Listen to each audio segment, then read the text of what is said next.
ফল ফসলে সমৃদ্ধ চুয়াডাঙ্গা জেলা। এখানে বছরে ৩ থেকে ৪টি ফসল ঘরে তোলেন চাষিরা। অথচ সবুজে শ্যামলে ভরা এই জেলার দৃশ্য এখন অনেকটাই অপরিচিত। অর্ধেকের বেশি ফসলি জমি দখল হয়ে গেছে কংক্রিটের দালান ও বাণিজ্যিক স্থাপনায়। কোথাও কলকারখানা, কোথাও ইটভাটা, আবার কোথাও গড়ে উঠেছে বহুতল ভবন।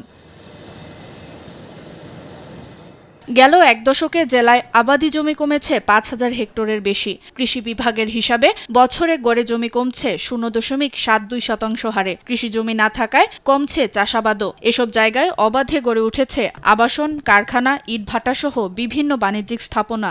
সবজি আবাদ সব শর্ট হয়ে যাচ্ছে, মানে যখন যেটি দরকার সেটি আমরা পাচ্ছি না। সবারই খাদ্য সংকট হয়ে যাচ্ছে বাংলাদেশে। এই সংকট যাতে না হয়, বাংলাদেশে যাতে চাষের জমি কেউ ঘর বাড়ি না করে, এটা করার জন্য সরকারকে বিশেষভাবে অনুরোধ করা যাচ্ছে।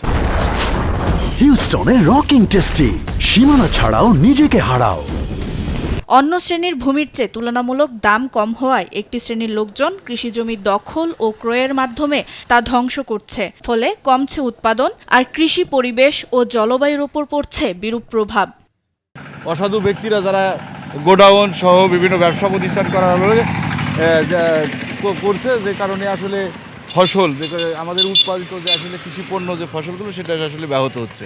এদিকে জমির পরিমাণ কমলেও আধুনিক কৃষি প্রযুক্তি ব্যবহারের মাধ্যমে উৎপাদন বাড়ানোর চেষ্টা চলছে বলে জানিয়েছে কৃষি বিভাগ। একই জমিতে একাধিক ফসল উৎপাদনের মাধ্যমে, যেটাকে আমরা শস্য নিবিড়তা বলে থাকি, এই শস্য নিবিড়তা বৃদ্ধির কারণে আমরা ফসল উৎপাদন টোটাল উৎপাদন বৃদ্ধি পাচ্ছে, ফলে তারা খেয়ে পরে বাঁচতেছে।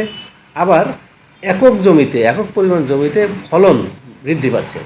চুয়াডাঙ্গার আবাদি জমি কমে যাওয়া খাদ্য নিরাপত্তা, কৃষির ভবিষ্যৎ এবং পরিবেশের জন্য বড় হুমকি। কৃষি জমি রক্ষায় কঠোর আইন প্রয়োগ সহ অনিয়ন্ত্রিত জমি বিক্রি বন্ধের উদ্যোগ নেয়ার আহ্বান জানিয়েছে কৃষকরা। সুপ্রিয়া তৃষা, নিউজ ডেস্ক, দেশ টিভি।